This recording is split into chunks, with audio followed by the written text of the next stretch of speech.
గవర్నమెంట్దే. అంతెందుకండి, నారా లోకేష్ గారు ట్వీట్ చేశారు 23 జూన్ 2024 10 గంటల 1 నిమిషం, ఉదయం 10 గంటల 1 నిమిషానికి ఆయన ట్వీట్ చేశారు. నారా లోకేష్ గారు ఏమని ట్వీట్ చేస్తారంటే, లోకేష్ గారు, జగన్, ఆంధ్రప్రదేశ్ రాష్ట్రం నీ తాత రాజారెడ్డి జాగీరా. వైసీపీ కోసం 26 జిల్లాల్లో 42 ఎకరాలకు పైగా 1000 రూపాయల నామమాత్రపు లీజుకి 33 ఏళ్లకు కేటాయించుకున్నావు. జనం నుంచి దోచుకున్న 500 కోట్లతో ప్యాలెస్ కడుతున్నావు. నీ ఒక్కడి భూదాహానికి కబ్జా అయిన 600 కోట్లకు పైగా విలువైన 42 ఎకరాల్లో 4200 మంది పేదలకు సెంటు స్థలాలు చొప్పున ఇవ్వచ్చు. నీ విలాసాల ప్యాలెస్ల నిర్మాణానికి అయ్యే 500 కోట్లతో 25,000 మంది పేదలకు ఇళ్లు కట్టి ఇవ్వచ్చు అని ట్వీట్. కింద మా పార్టీ ఆఫీస్ ఫోటోలు కూడా పెట్టాడు. నేను నారా లోకేష్ గారిని ఒకటే అడుగుతున్నాను, అయ్యా, నువ్వు పిల్లోడిగా ఉన్నప్పుడు నీ హైదరాబాదు మీ నాన్నగారు కట్టించినటువంటి పార్టీ ఆఫీసు ఏంటిది? ఇది పూరిపాక, రేకుల చెడ్డ? ఇదేమన్నా పోనీ ఒకే గది ఉన్నటువంటి స్లాబా? దీని చరిత్ర ఏంటి? దీని బతికేంటి? దీన్ని ప్రభుత్వం నుంచి పార్టీ ఆఫీసుకు తీసుకుని, పార్టీ ఆఫీసు నుంచి దీన్ని ఎన్టీఆర్ ట్రస్ట్ అని, ఇప్పుడు ప్రస్తుతం మీ అమ్మగారు చూస్తున్నట్టున్నారు దీనికి యజమాన్యం, అంటే ట్రస్టీ కింద. అంటే నాకు తెలిసినంత వరకు, తప్పు అయితే వెనక్కి తీసుకుంటున్నా, క్షమాపణ కూడా కోరుతాను. ఈ ట్రస్ట్ భవనానికి, ట్రస్ట్కి రాసేశారు, పార్టీ ఆఫీస్ స్థలాన్ని ట్రస్ట్కి బదలాయించారు. దీన్ని రెగ్యులరైజ్ కూడా చేసుకున్నారు, ఎందుకంటే నాన్నగారు సీఎంగా ఉన్నారు కాబట్టి. ఇది ఫస్ట్గా ఎన్టీ రామారావు గారు ఉన్నప్పుడు కేటాయించినటువంటి పార్టీ ఆఫీసు కేటాయించిన స్థలం ఇది. దీన్ని చంద్రబాబు నాయుడు గారు రామారావు గారిని పడేశాక, చంద్రబాబు నాయుడు గారు ముఖ్యమంత్రి అయిన తర్వాత, సబ్జెక్ట్ టు కరెక్షన్, నాకు గుర్తున్నంత వరకు చంద్రబాబు నాయుడు గారు సీఎం అయిన తర్వాతే దీన్ని పార్టీ ఆఫీసు ఆస్తిని ట్రస్ట్ ఆస్తి కింద బదలాయింపు జరిగింది. దాన్ని గవర్నమెంట్ లో రెగ్యులరైజేషన్ కూడా జరిగింది. తప్పు అయితే వెనక్కి తీసుకుంటాను, మన్నించమని కోరుతాను. ఈ ఆఫీస్ ఇదేమన్నా రేకుల చెడ్డ హైదరాబాద్ లో? దీంట్లో ఏం నడుస్తుంది? పార్టీ ఆఫీస్ నడుస్తుందా, లేకపోతే యోగా గీగా ఏమైనా చేస్తున్నారా దీంట్లో? ఈ ట్రస్ట్ లో ఏం స్వచ్ఛందం నడుస్తుంది ఇవాళ? ఇది మీ నాన్నగారి చరిత్ర. ఇక మంగళగిరిలో జీవం 33 ఏళ్లకుంటే మీరు 99 ఏళ్లకి మీరు తప్పుడు లీజు తీసుకున్నటువంటి ప్రభుత్వ భూమి. దీంట్లో చెరువులు, కుంటలు, బోధులు అవి కూడా ఉన్నాయని చెప్తున్నారు. దీనికి ప్లాన్ ఉందా? ఒకసారి ప్లాన్ ఉంటే చూపించండి ఒకసారి. మొత్తం భూమి మొత్తం ఎంత ఉంది కొలతలేద్దామా? కొలతలేయించండి. ఇదేమన్నా రేకుల షెడ్డా?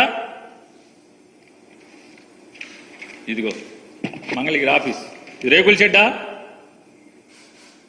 చూడండి, పూరిపాక, మీరు కట్టినటువంటి పూరిపాక ఆఫీస్.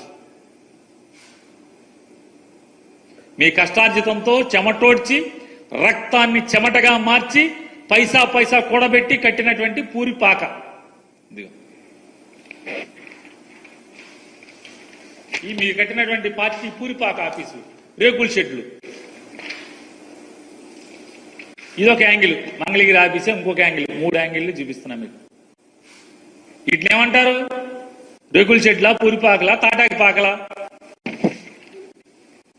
కాకినాడ ఆఫీసు ప్రభుత్వ స్థలం, ఎకరా 1000 రూపాయలకి లీజుకు తీసుకుని, మీ నాన్నగారు 2014 తర్వాత ముఖ్యమంత్రి అయిన తర్వాత జీవో నెంబర్ 340 ద్వారా మీరు లీజుకు తీసుకుని కట్టినటువంటి పార్టీ ఆఫీస్ రేకుల షెడ్, పూరిపాకలు, తాటాకులు. లోకేష్ గారు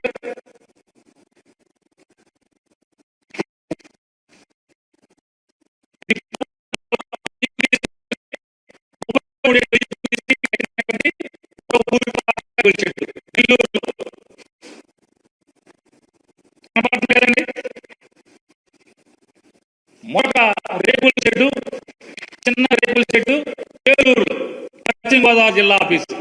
33 ఏళ్లకు లీజుకు తీసుకుని, ఎకరా 1000 రూపాయలకు లీజు తీసుకున్నటువంటి ప్రభుత్వ స్థలాన్ని లీజుకు తీసుకున్నటువంటి రేకుల షెడ్డు. గుంటూరు మరో చిన్న పూరిపాక, చిన్న ఆఫీస్. వైజాగ్లో, విశాఖపట్నంలో మరొక చిన్న రేకుల షెడ్డు, ప్రభుత్వ స్థలం, ఎకరా 1000 రూపాయలకి లీజుకు తీసుకున్నటువంటి ప్రభుత్వ స్థలం, ప్రజాస్థలం, ప్రజల ఆస్తి. చాలా తక్కువకి చందాలు, లేకపోతే మీ రక్తాన్ని చెమటగా మార్చి తాటాకులు, ఈతాకులతో వేసినటువంటి చిన్న పందిరిది పార్టీ ఆఫీస్ పందిరి. ఇది లోకేష్ గారు భాగవతం. ఆయన ట్వీట్ చూశారు కదండి, లోకేష్ గారు ట్వీట్ చూశారు. రాజ్మహల్ అంటే ఇవన్నీ ఏంటి? ఈ పార్టీ ఆఫీసులన్నీ ఇవన్నీ ప్రభుత్వ స్థలాలు కదా. అంటే మీరుంటే అసలు జీవో తెచ్చిందే మీరు. మీ హైదరాబాద్ ఆస్తే జనం ఆస్తి. ఇవాళ ఎంత ఉంటుంది? ఎన్ని వందల కోట్లు ఉంటుంది. హైదరాబాద్లో తెలుగుదేశం పార్టీ ఆఫీస్ని రేపొద్దున తెలుగుదేశం పార్టీ ఎవరన్నా లాక్కుంటే కూడా ఎన్టీ రామారావు గారిని పడేసి పార్టీని మీరు లాక్కున్నట్టుగా, మీ నాన్నగారు లాక్కున్నట్టుగా మీ దగ్గర నుంచి ఎవరన్నా లాక్కుంటే కూడా ఆస్తి వాళ్ళకి వెళ్లకుండా దాన్ని ట్రస్ట్ పేరు మీదకి బదలాయించి ఆ ట్రస్ట్లో మీరే ఉంటారు. ఆ ట్రస్ట్ ఇవాళ ఆస్తి అంతా కేబీఆర్ పార్క్ ఎదురుకుండా ఉన్నటువంటి ప్రభుత్వ స్థలంలో ఇచ్చినటువంటి పార్టీ ఆఫీసు విలువెంత చూడండి. నేను చెప్పేది అబద్ధమైతే టీడీపీ హెడ్ ఆఫీస్కి కరికాల వల్లన్ ఐఏఎస్ ఆఫీసర్, ఆయన ప్రిన్సిపల్ సెక్రటరీ తోటి గవర్నమెంట్ ఇన్ఛార్జ్, రెవెన్యూ సెక్రటరీ అయి ఉంటారు. Incharge revenue secretary. 3 ఎకరాల 65 సెంట్లు. 99 సంవత్సరాలకు ఎలా ఇస్తాడు? 33 ఏళ్లకి జీవో ఉంటే 33 ఏళ్లకే ఎక్స్టెండ్ చేయాలి. పార్టీ కనుక బతికుంటే 33 ఏళ్ల తర్వాత కూడా పార్టీ బతికుంటే దాన్ని 99 ఏళ్లకి ఎక్స్టెండ్ చేయమని జీవో. మరి 99 ఏళ్లకు లీజ్ ఎట్లా ఇస్తాడు? మీ గవర్నమెంటే కదా అప్పుడు